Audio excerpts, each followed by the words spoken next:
Hello, Mr. Gopi. How are you? I'm fine. How are you? I'm also good. Thank you. So, Mr. Gopi, just tell me, how come you decided to go for an instructional design course, and how did you find out about Henry Harvin?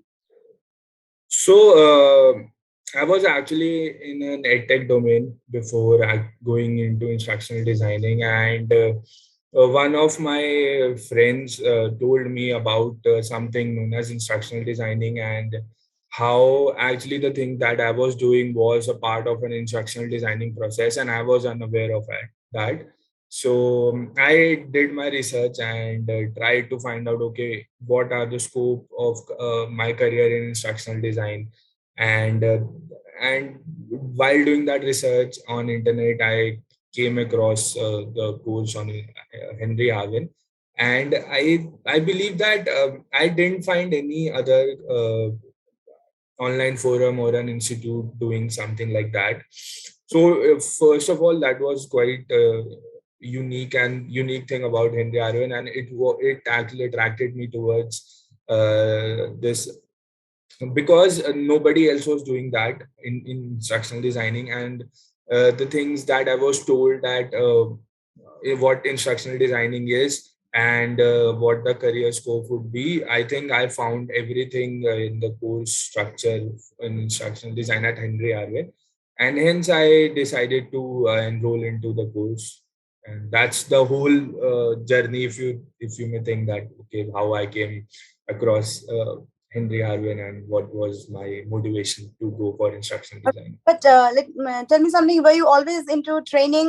Was there any previous exposure to training or how to create training curriculum and all that?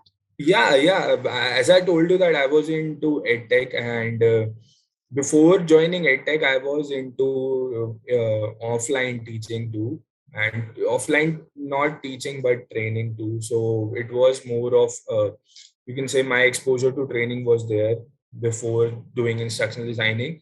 And when I was actually doing instructional designing with Henry Arving or doing the course, I got to know that okay, so the things that I was doing before were part of this. So I was able to name those things like, okay, when I was doing this, that was the process. And when I was doing that, it belonged to that process or ADDIE model that we were taught. So It means that, you, that without knowing that you were actually doing. yeah, Yeah. that's the thing that I was able to name. So it reinforced my you can say the training and everything, and this actually helped me fourfold. The things Yes. that I was actually doing were a part of instructional designing process, and it made me like think, okay, I was doing something now I can name it and I have a certification to show for it. So that I think Right. was very good. Certification already reinforced what you already knew, and it Yeah. also aligned it and gave it a certain finesse. So tell me something. How were your like online classes? Were you had you ever done any previous online classes? Were they interactive? Who was your trainer? Just take me through your course, online course. So my trainer was Smriti, and I think I have done some online classes, but not a live online class because I had done some recorded courses before on Udemy and all. So those courses were, as you know, they are like you have an assessment or an assignment after the course. But while doing the course at Henry Arvin and while doing the course at with Smriti was a whole different thing because there was nothing theoretical. First of all, I didn't have anything theoretical to deal with. Everything and all the things that I got was through or I learned was through very practical assignments. She actually gave the whole batch assignments at each and every level, and like for example, I was given to create a training about PowerPoint. So how to set objectives, how to design the course curriculum, everything I had to do on my own. And then I was given feedback by Smriti, like, okay, you have to do this right, do that wrong, you're doing that wrong, and you have to do this right. So was everything that I did was hands on, nothing was theoretical.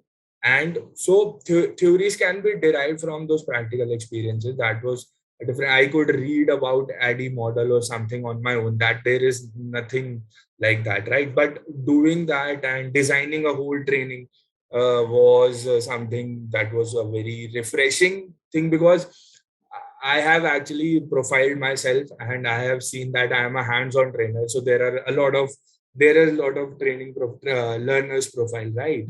So one of my profiling is hands-on. So I am more of a practical person. I like to do things hands-on. So that's why I really like that course by Smriti, and thanks Henry Arvin for providing that. Great, great, great. That means it was not only giving theoretical lectures, you were taught Yeah. through practical lessons and all Yes. the practical aspects of it. And you actually got to do whatever was being told in a very practical manner. Yeah. And you were regularly assessed and all that. Yes. That's Yes. good.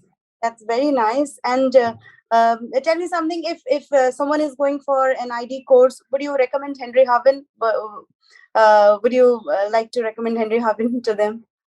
So I'm actually recommending Henry Arvin from the start of this video, because first of all, the certification that I got from Henry Arvin helped me to get a job with Ernst and Young. I'm working with Ernst and Young as a senior consultant in instructional designing.